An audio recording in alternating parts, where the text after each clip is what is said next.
dan syukur kami persembahkan kepada ya Tuhan Allah kami, Bapa yang sangat mengasihi kami. Bahkan Yesus Kristus datang ke dalam dunia ini untuk mau menyelamatkan kami sebagai manusia yang berdosa. Di tengah-tengah jemaat Oikumene Grape pada saat ini ya Tuhan, kami bersyukur oleh karena ada kesempatan yang Tuhan beri bagi kami untuk kami mau belajar bersama-sama akan kebenaran firman-Mu. Biarlah Tuhan yang akan memberikan kepada kami hikmat, akal budi dan kebijaksanaan kepada kami, agar apa yang kami baca, apa yang kami renungkan pada sore hari ini, kami boleh mengerti dan kami boleh lakukan itu di tengah-tengah kehidupan kami sebagai anak-anak Tuhan. Terpujilah Engkau Kristus, Engkau adalah firman yang hidup. Kami siap dan kami rindu untuk belajar bersama-sama akan kebenaran firman-Mu. Haleluya. Amin. Saudara-saudara yang saya kasih dalam Tuhan kita Yesus Kristus, marilah kita membuka kebenaran firman Tuhan pada sore hari ini yang saya ambil dalam Injil Yohanes pasal yang pertama ayat 1 sampai ayat yang ke-18.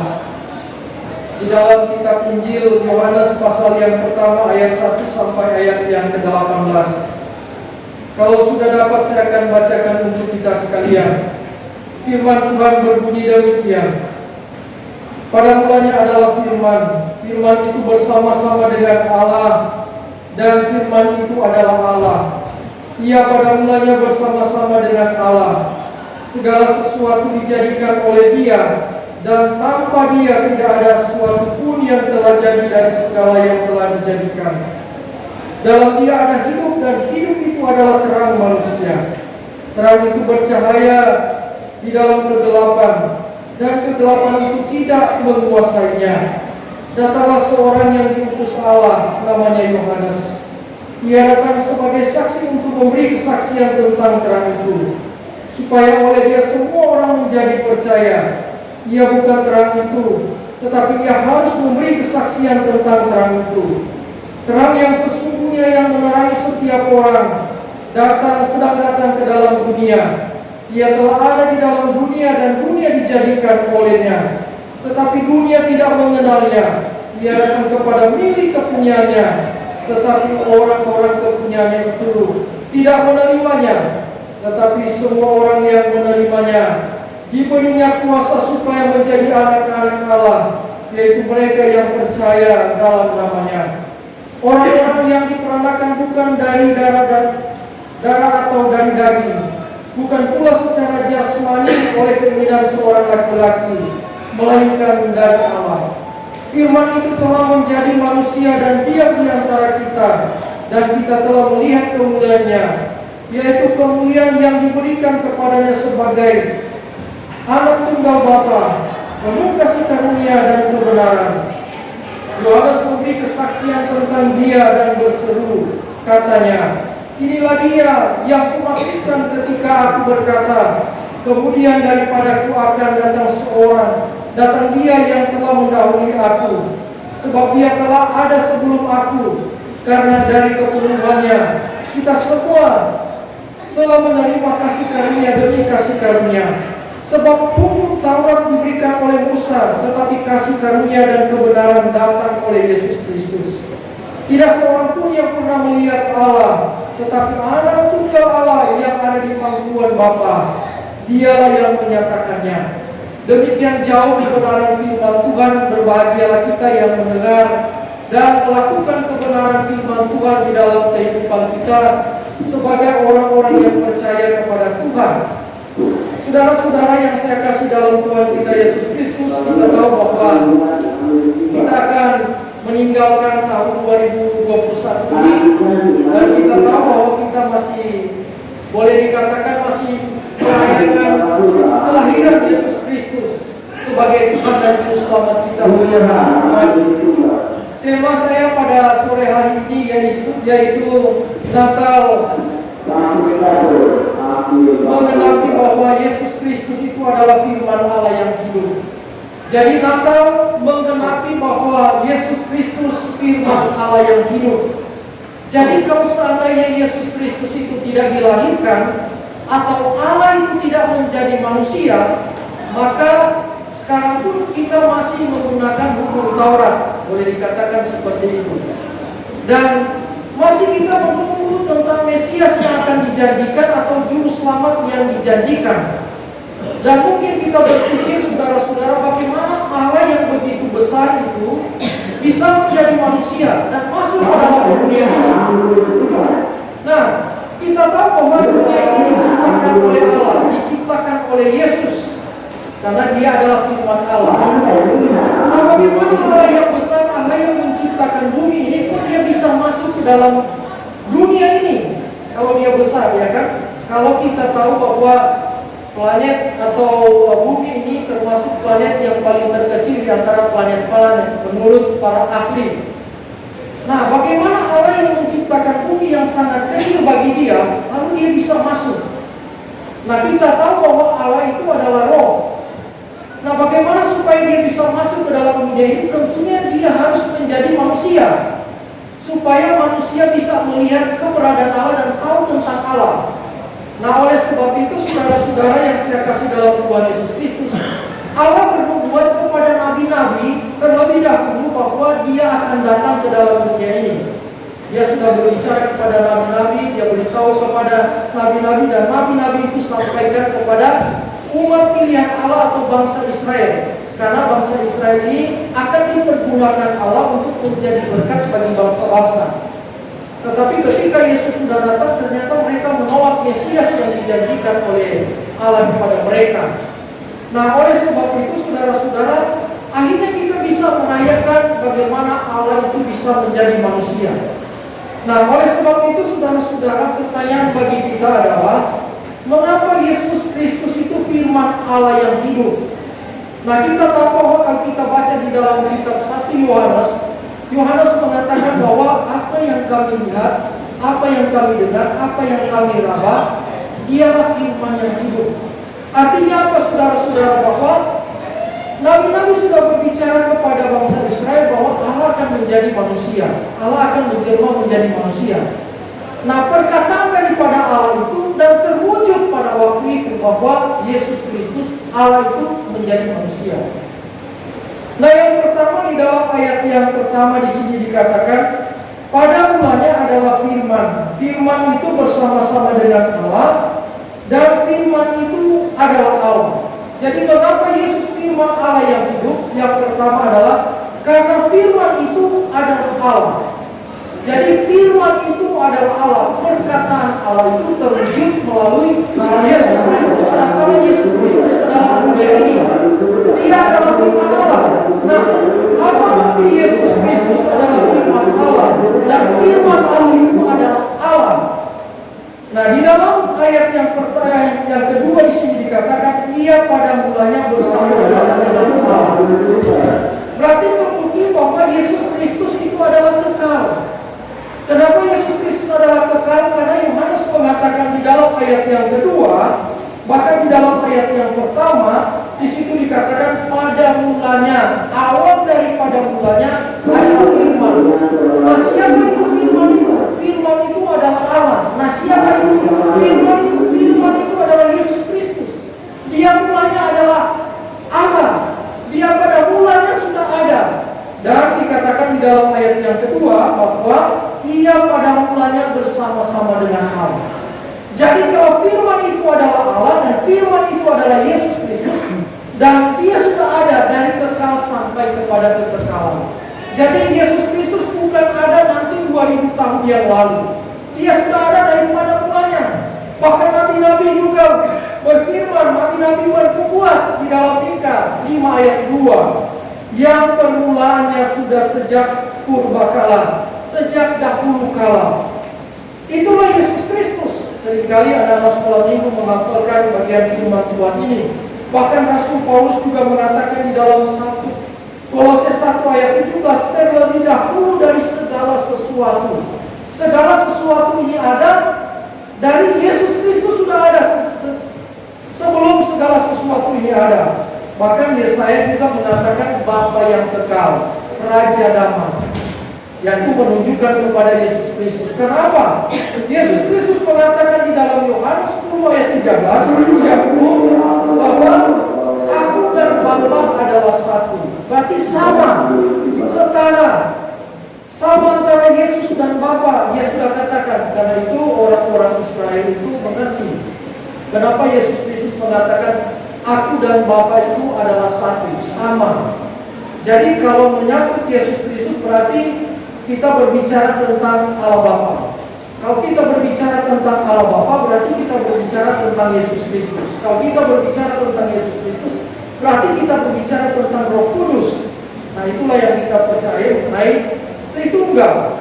Nah, oleh sebab itu saudara-saudara yang saya kasih dalam Tuhan kita Yesus Kristus, ketika Yesus Kristus bangkit dari antara orang mati dan salah satu murid Tuhan Yesus tidak percaya akan kebangkitan daripada Yesus Kristus, yaitu Thomas itu sendiri. Dan dia berkata, sebelum saya melihat ada bekas tanda paku di tangannya dan bekas tusukan di lambungnya, saya belum percaya. Nah, dengan kekuasaan Yesus Kristus tahu ya, suatu saat nanti saya akan tunjukkan bahwa saya akan memperlihatkan kepada dia tentang bekas paku yang ada di tangan dan bekas tusukan yang ada di lambung. Lalu ketika Yesus datang, Yesus menunjukkan kepada Thomas, coba kamu lihat ini, bekas tanda paku dan ini bekas tusukan di lambung saya. Lalu apa kata Thomas? Thomas mengatakan, ya Tuhanku dan Allah.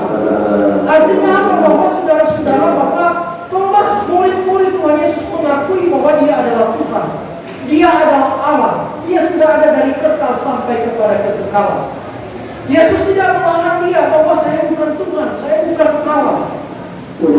Yesus menerima apa yang dikatakan oleh Thomas. Itu membuktikan bahwa Yesus Kristus adalah firman Allah yang hidup. Dia adalah Tuhan dan dia adalah Allah. Nah, saudara-saudara yang saya kasih dalam Tuhan Yesus Kristus, apa bukti Yesus adalah firman Allah dan firman Allah itu adalah Allah? Bahwa Yesus Kristus dikatakan Maha Kuasa. Kalau kita baca di dalam Matius 28 ayat 8-18, di situ dikatakan, kepadaku telah diberikan kuasa di surga dan di bumi. Itu perkataan daripada Yesus. Yesus katakan, kepadaku telah diberikan kuasa. Di mana? Di bumi dan di surga. Di surga dia punya kuasa, di bumi juga dia punya kuasa. Itu menandakan apa? Hanya Allah yang berkuasa di bumi dan di surga. Berarti Yesus Kristus adalah Tuhan. Yesus Kristus adalah Allah. Tidak ada seorang pun yang mengatakan, nabi-nabi mengatakan bahwa dia punya kuasa di surga dan dia punya kuasa di bumi. Bahkan di dunia pun ini, saudara-saudara, presiden tidak mengatakan dia berkuasa di Amerika, dia berkuasa di di negara-negara yang lain. Tidak ada. Kalau presiden Indonesia, dia hanya berkuasa di Indonesia. Itu pun 5 tahun. Kalaupun bisa jadi 5 tahun. Kalau 10 tahun pun masih bisa. Tetapi Yesus Kristus berkuasa di bumi dan di surga. Nah, apalagi saudara-saudara, bahwa bukti Yesus adalah firman Allah dan firman Allah itu adalah Allah. Yesus Kristus Maha hadir. Dia hadir di mana-mana. Yesus Kristus katakan di dalam Matius 18 ayat 20, di mana 2 atau 3 orang berkumpul dalam namaku, di situ dikatakan aku ada di tengah-tengah mereka. Di sini pun Tuhan ada. Di mana-mana pun Tuhan ada. Di Jakarta Tuhan ada. Orang akan beribadah sebentar, ya kan, perpisahan tahun. Di situ Yesus ada. Bahkan dikatakan di dalam firman Tuhan, di mana ada 2 dan 3 orang berkumpul dalam nama Yesus, nanti Yesus hadir di situ. Itu artinya apa?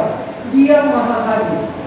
Tidak ada orang yang berkuasa sejago apapun manusia di dunia ini. Kamu mengatakan bahwa sebut saja saya punya nama, di situ kamu akan, di situ saya ada. Nah, atau orang berkata sebut saja di pengadilan saya punya nama, di situ ada nama saya. Tidak ada. Hanya Yesus Kristus, saudara-saudara, yang mengatakan bahwa kalau kalian berkumpul 2 atau 3 orang di situ ada nama Tuhan.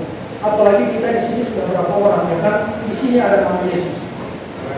Di Jakarta ada nama Yesus, di persekutuan, di keluarga saudara ada nama Yesus, di kampung saudara ada nama Yesus. Karena 2 orang 3 orang berkumpul dalam nama Yesus. Bahkan di dalam Matius 20 ayat 28 ayat 20 di situ dikatakan, Aku menyertai kamu senantiasa sampai kepada akhir zaman. Yesus tidak hanya menyertai saudara sampai di sini, saudara-saudara. Sampai 2022, Yesus katakan hanya sampai di 2022 saya akan menyertai saudara-saudara. Atau hanya 2021 saya hanya menyertai saudara-saudara sampai 2021. Selain daripada itu, kalian jalan sendiri. Tidak, Yesus berjanji bahwa sampai kepada akhir zaman Yesus menyertai saudara-saudara. Tidak ada seorang pun yang berani mengatakan, nabi-nabi juga berkata bahwa saya akan menyertai bangsa Israel sampai selama-lamanya. Hanya Yesus Kristus yang bisa menyertai saya dan saudara-saudara. Nah, oleh sebab itu saudara-saudara yang saya kasih dalam Tuhan kita Yesus Kristus, bahwa inilah bukti bahwa Yesus Kristus itu adalah Allah. Dia akan menyertai saya dan saudara-saudara. 2021 dia sudah menyertai saudara-saudara. Kita percaya juga bahwa 2022 dia akan menyertai saudara-saudara. Jangan takut, dia akan menyertai juga keluarga-keluarga yang saudara tidak sama-sama dengan keluarga-keluarga yang ada di kampung, yang ada di mana. Dia akan menyertai saudara-saudara. Bahkan dikatakan bukti bahwa Yesus adalah firman Allah dan Yesus Kristus adalah Allah, yaitu Yesus Kristus menjalankan tugas sebagai Allah. Dia menciptakan, di dalam ayat 3 dikatakan di sini, segala sesuatu dijadikan oleh Dia, dan tanpa Dia tidak ada sesuatu pun yang telah jadi dari segala yang telah dijadikan. Berarti ini bukti bahwa Yesus Kristus juga adalah Dia sebagai pencipta. Karena dikatakan di dalam ayat 3, segala sesuatu dijadikan oleh Dia. Siapa Dia ini? Yaitu Yesus. Bumi ini Dia ciptakan, manusia ini Dia ciptakan. Dan tanpa Yesus dikatakan bahwa segala sesuatu yang ada di dunia ini atau yang ada di luar dunia tidak akan ada, saudara-saudara. Jadi bagaimana mungkin kalau kita mengatakan kalau kita tidak percaya kepada Dia yang menciptakan dunia ini, yang menciptakan saya dan saudara-saudara. Oleh sebab itu saudara-saudara, Dia menciptakan. Bahkan di dalam kitab Ibrani pasal 1 ayat 3 mengatur dan menetapkan segala sesuatu.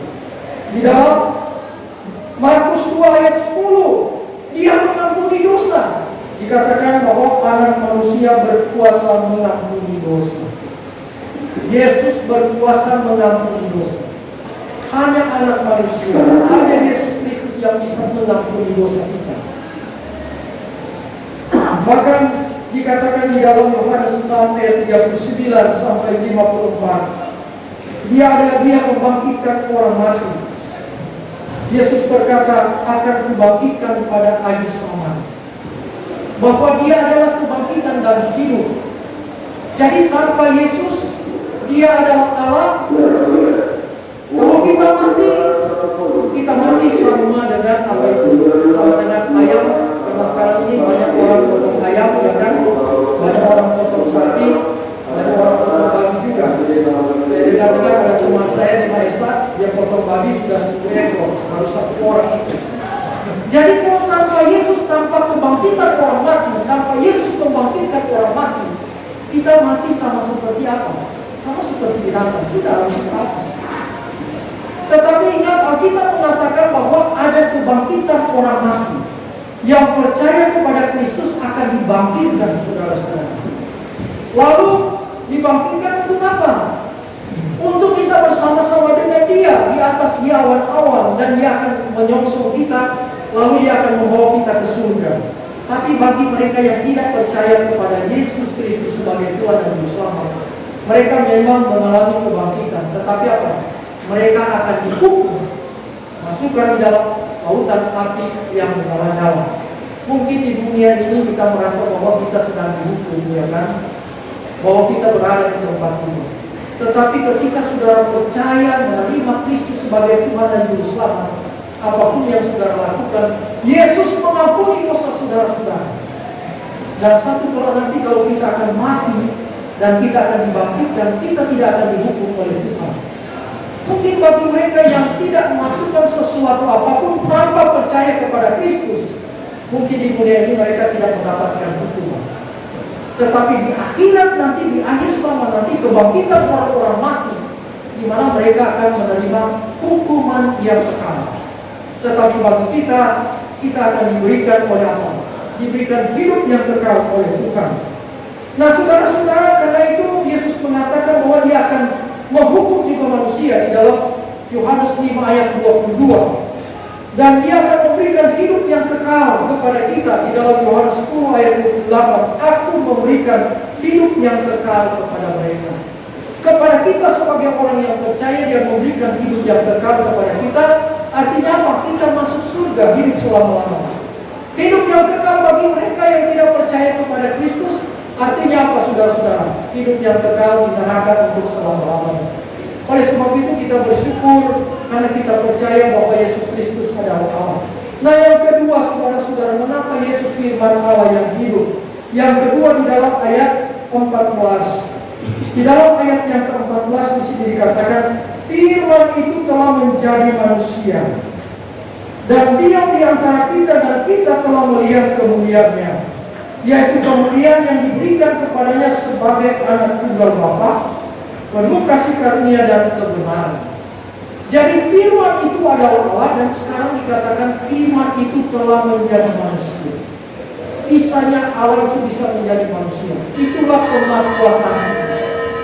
Itulah kemahakuasaan Allah kita, bahwa Dia bisa menjadi manusia, Dia bisa menjadi daging. Perbedaan dengan iblis adalah, atau setan, dia tidak bisa menjadi daging, tetapi dia hanya menyerupai manusia, saudara-saudara. Dan kita tahu bahwa ada banyak manusia, nanti itu setan, ya kan? Karena orang biasa kalau orang meninggal dulu kalau ada berbunyi apa itu di dapur, mereka berpikir bahwa itu sudah datang waktunya. Dan nanti itu mungkin kucing atau apa itu yang supaya iblis juga bisa ganggu iman kita, supaya kita percaya bahwa kok ada rohnya di dalam itu, ya kan, di dalam ruangan kita. Nanti mungkin iblis coba mengacaukan pikiran iman kita. Tetapi saudara-saudara yang saya kasih dalam Tuhan Yesus Kristus, berbeda dengan Yesus. Yesus Allah menjadi manusia menyerupai daging. Memang ada doktrin-doktrin yang menyangka bahwa memang Allah itu datang ke dalam dunia ini, tetapi Dia hanya seperti tubuh yang tembus pandang, seperti itu. Jadi orang bisa melihat tentang Yesus, dan orang bisa pegang Dia tapi tanpa dipegang. Artinya seperti apa ya, manusia apa namanya dikatakan di situ, ya kan. Tetapi Yohanes mengatakan bahwa tidak, Dia memang benar-benar menjadi manusia, benar-benar menjadi daging. Apa yang telah kami dengar, Dia berbicara kepada mereka. Apa yang kami lihat, apa yang kami dapat, Dia pegang bahwa benar-benar ini Allah ini adalah roh yang menjadi daging. Beda dengan pandangan bahwa dikatakan bahwa Allah memang datang ke dalam dunia ini, tapi di dalam seperti dunia maya seperti begitu, ya kan? Ada dan tidak seperti begitu. Beda dengan iblis. Iblis dia bisa ada datang di sini, tapi dia tidak bisa menjadi daging. Itulah kekalahan daripada iblis. Nah, apa tujuan Yesus menjadi manusia, saudara-saudara? Yang kita peringati setiap bulan Desember, bahkan bulan November pun orang sudah merayakan tentang bagaimana Allah menjadi manusia.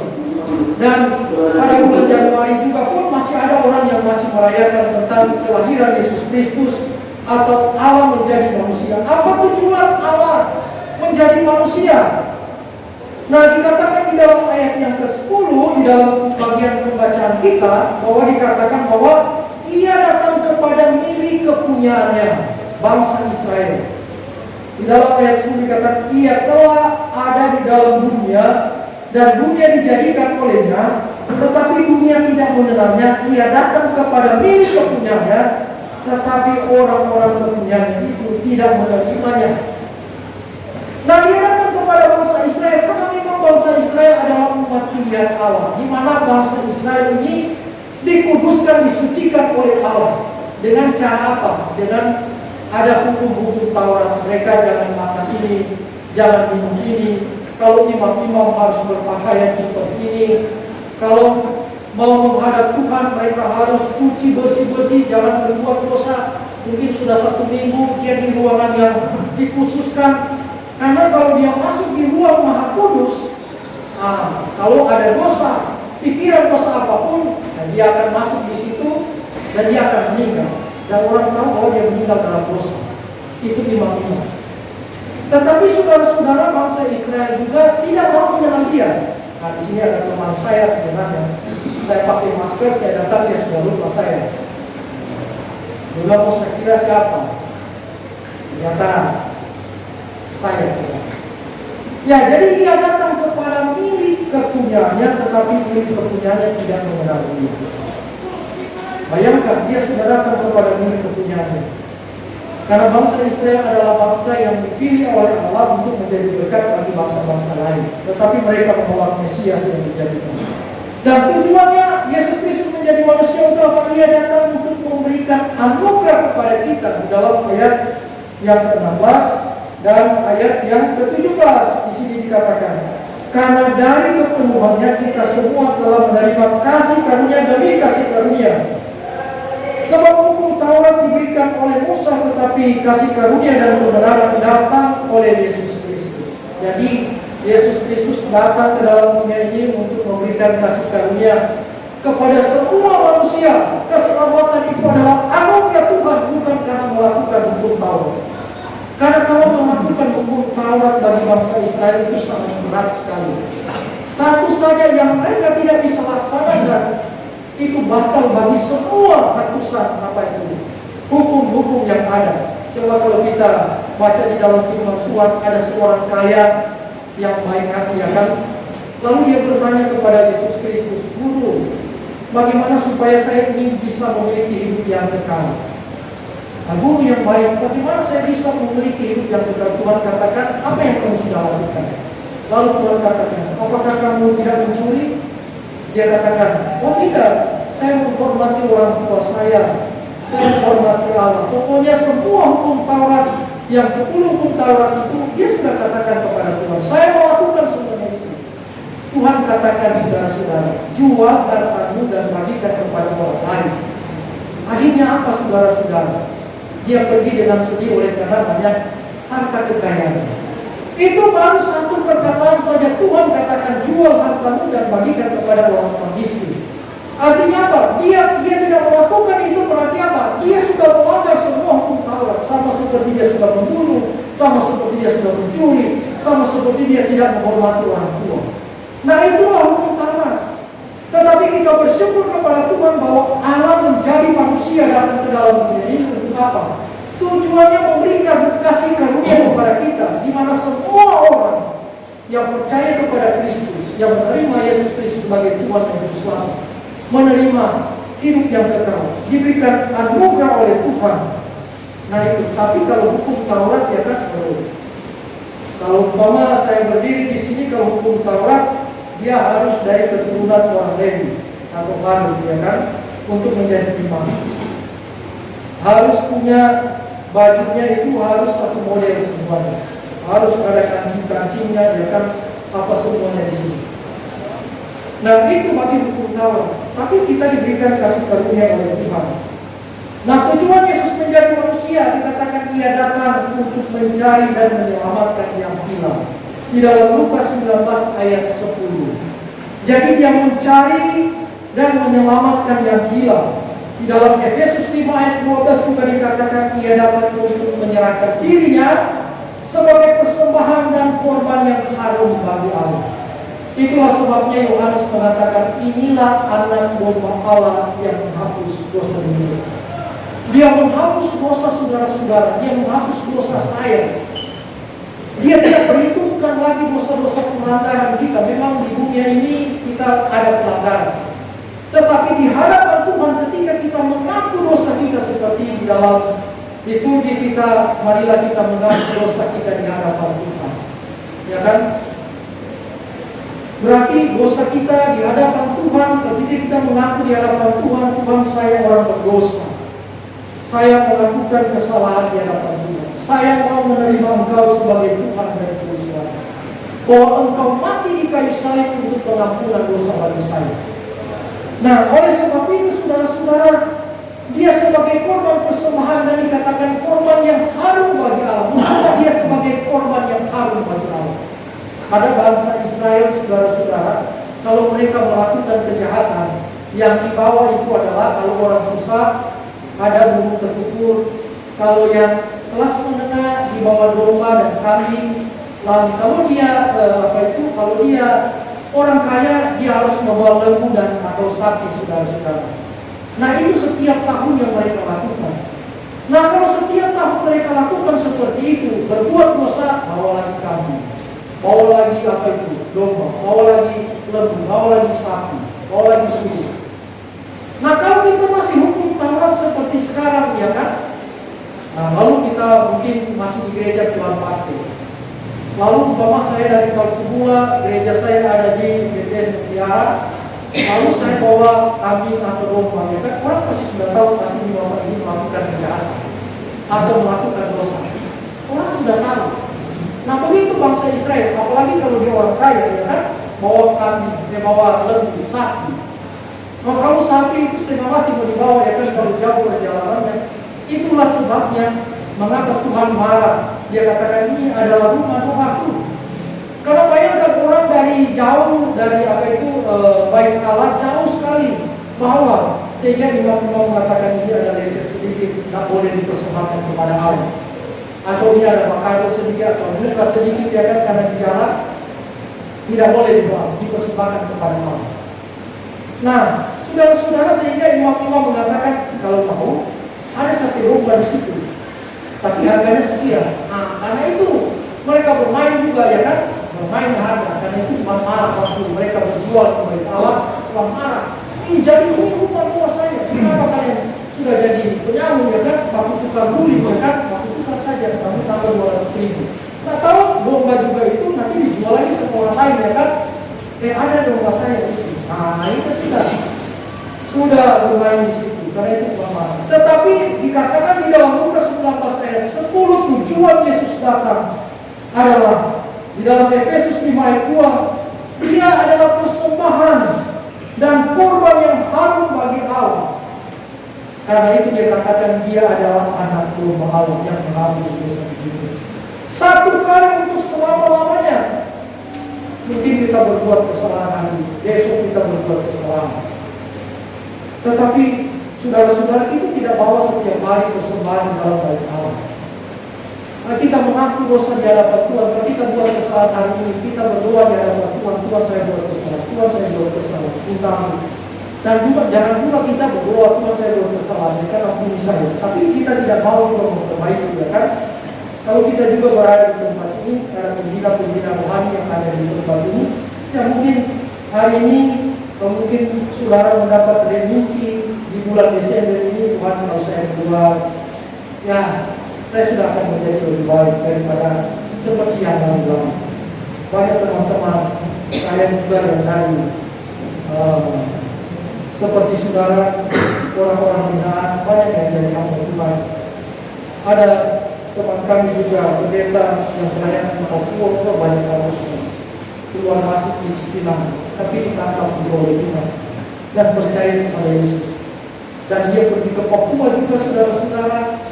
Ada di kampung saya orang paling nakal sekali, akhirnya dia menangkap juga. Akhirnya jadi pelayan Tuhan. Tiada yang mustahil bagi Tuhan untuk saudara-saudara sini. Ada teman juga saya, saudara-saudara, sekarang sudah pelayan di Papua.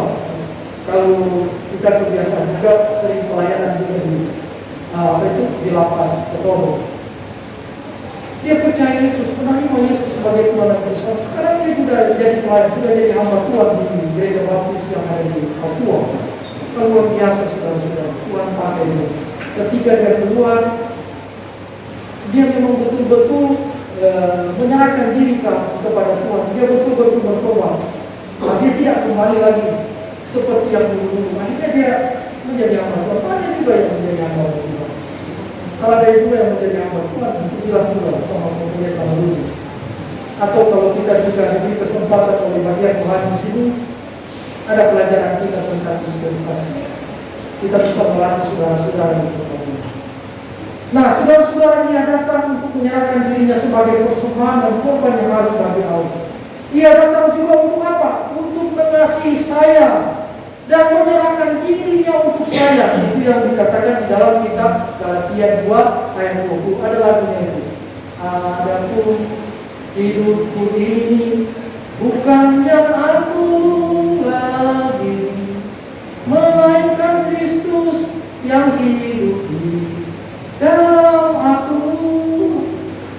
Jadi adapun hidupku ini bukan yang aku lagi. Kalau sekarang ini hidup yang saudara hidupi bukannya hidup yang saudara lakukan, tetapi hidup untuk apa? Hidup untuk Tuhan. Mungkin di tempat ini saudara lagi dibina, ya kan? Tetapi saudara hidup sekarang ini adalah hidup untuk Tuhan. Tuhan, saya mau hidup untuk Tuhan. Saya mau melayani untuk Tuhan. Ya, setidak-tidaknya melayani keluarga saudara, melayani tetangga, saling melayani satu dengan yang lain. Seperti yang tema kita, tema Natal dari PGRI, karena kami dari PGRI juga ada tema Yesus Kristus, Tuhan Yesus Kristus, Juru Selamat, Tuhan Kristus. Jadi cinta kasih Kristus menggerakkan apa itu persaudaraan. Karena kita punya kasih Kristus menggerakkan kita. Kita tahu ya, kita di tempat ini serba kekurangan, kan? Kalau yang lain dapat kiriman dari saudara-saudara Natal, ada kue, jangan simpan di bawah, bagi-bagilah kepada masing-masing. Kopi, ya kan? Kalau mungkin ada makanan, kenapa kita tunggu dari keluarga dan yang sebuah serupa sama saya ini. Kenapa ada kilonan sama kita ini, ya toh? Nah, jangan nanti sobau, baru, kenapa kali ada keluarga dan bawakan kilonan sama? Kenapa ini sobau? Karena nanti so dan kasih keluar. Kayak apa bisa satu dengan yang lain, ya kan? Saling mengasihi satu dengan yang lain. Jangan di antara sesama kita, di antara sesama juga hutan di tempat ini kita saling mengasihi. Sehingga ya pasti ada penilaian khusus juga, ya kan? Kalau di bawah ini nanti tahun depan sudah bebas. Ya kan? Oh, ini sudah ini tanggal 17 Agustus dia dapat remisi 3 bulan. Tiada yang mustahil bagi kita. Kalau kita baik-baik di sini dengan pengarah juga sini, ya kan? Ada sama apa itu pembina rohani juga, pembina di tempat ini, ya tidak yang mustahil. Ada juga teman saya di Kotobo itu, ya memang bilang, Pak, mungkin saya ini selama-lamanya di tempat ini, dia sudah kecewa. So, selama-lamanya saya tidak ada mustahil bagi kita. Kalau Anda mau melayani Tuhan di tempat ini, jadi bagus-bagus, jadi baik-baik, ya kan? Mungkin kamu bilang ini seumur hidup kamu ada di tempat ini. Tetapi berapa tahun kemudian saya dengar, mana Pak ini? Oh, sudah bebas dia. Aku sudah. Kenapa? Ya, ya kan, mendengarkan apa yang disampaikan kepada dia, melayani juga di sana, di gereja di sana, diatur juga apa itu pelayanan, jadwal juga pelayanan kita diatur dari gereja-gereja. Kadang-kadang dia hubungi sama tempat jadwalnya gereja Bapak, Pak, tidak ada yang melayani di sini gereja ini lagi itu. Boleh datang pelayanan, boleh kami siap untuk melayani. Jadi akhirnya aku ganti lagi dengan teman satu. Ya, teman satu juga begitu juga, kamu harus bagus di sini supaya ada penilaian juga bagus. Jangan juga nanti dinilai di sini bagus, keluar lagi nanti tidak jadi bagus. Saya akan mengubah. Akhirnya dimulai juga. Saya datang berkhotbah berikutnya, mana Bapak ini? Sudah keluar dia. Sebenarnya dia masih ada sekian, tapi karena bagus penilaian, kan? Ya, tapi itu seperti kita di tempat ini, kan memang ya mungkin ruangan masih sepi, kadang panas, kadang apa. Memang kita waktu sombong sedikit karena belum ada belum ada apa itu namanya kiriman dari keluarga, harus membeli dengan rokok. Keban uang setengah tuh, ya kan, harus ambil, ya kan. Waktu harga sedikit karena sudah lapar, mungkin mau marah, ya sudah begitu, ya kan. Tetapi kita harus tahan juga. Kenapa? Seperti Seperti kitab Galatia katakan 2 ayat 20, ya, karena hidup di dalam hidup kita ini bukannya saya lagi. Dulu saya pemarah. Dulu kalau orang lihat saya bisa marah orang. Dulu saya bisa apa orang, ya kan? Tetapi sekarang sudah ada kasih Kristus. Orang datang sinis kita, ya kan? Kita dengar semua. Ya, karena ada kasih. Kenapa mau kasih? Karena saya punya kasih Kristus, ya kan? Sehingga tidak ada lagi saling melakukan salah satu dengan yang lain. Sehingga mungkin teman-teman di sini bisa melihat, kok bisa berubah ya? Bapak iya, karena korban mau, ya kan? Luar biasa. Jadi dia datang untuk apa? Menyerahkan nyawanya untuk kita. Di dalam 1 Yohanes 3 ayat 16. Ia datang untuk merasakan kelemahan-kelemahan kita. Di dalam apa? Kitab Ibrani 4 ayat 15. Jadi itu tujuan Yesus datang ke dalam dunia ini untuk merasakan kelemahan-kelemahan kita. Saya tidak bisa merasakan kelemahan-kelemahan saudara-saudara di depan ini. Coba kalau saya 1 minggu, 2 minggu di sini, kalau saya tahu kelemahan itu, ternyata begitu. Hidup di sini, mau mandi, mau tidak angin, habis kelemahan. Baru mau makan, sudah ini kumpul, ya kan?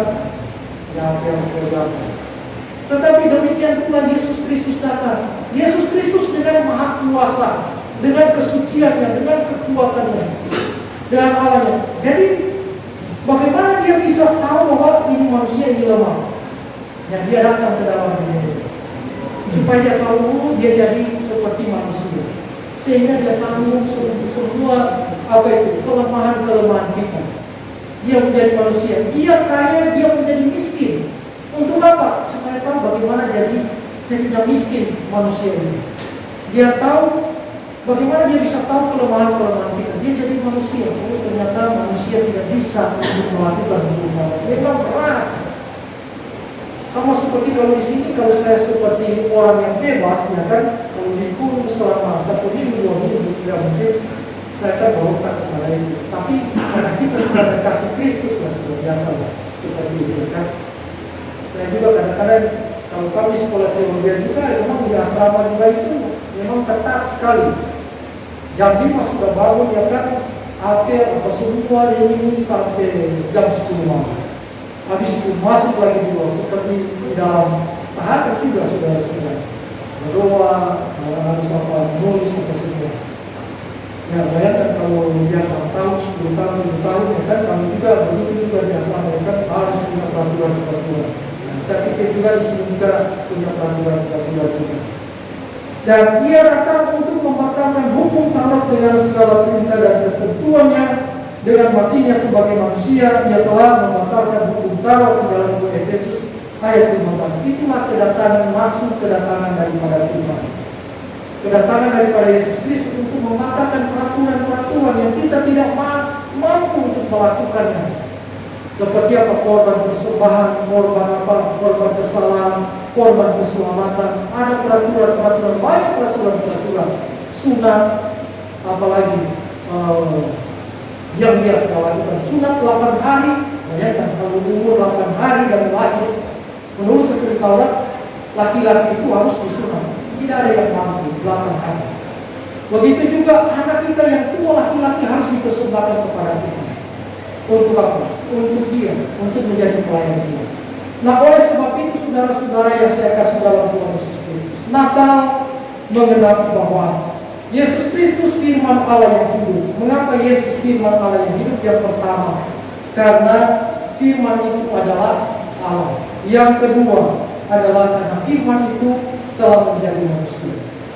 Mengapa kita katakan bahwa Yesus adalah 100% Allah dan Yesus 100% juga manusia?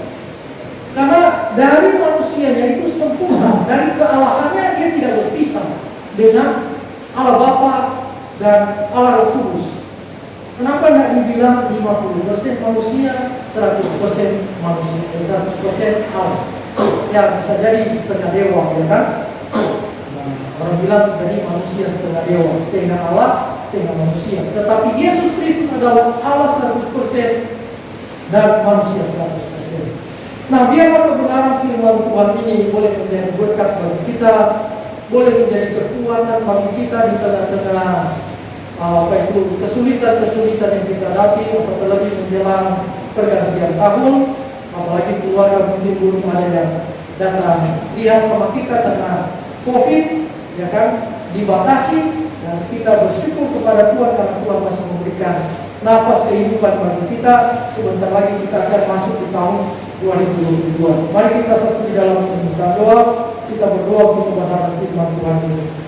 Tuhan, kami sangat bersyukur, berterima kasih kepada Engkau, oleh karena Engkau adalah firman Allah yang hidup, oleh karena Engkau adalah Allah dan Engkau datang ke dalam dunia ini untuk menjadi manusia, untuk mau menyelamatkan kami sebagai manusia yang berdosa.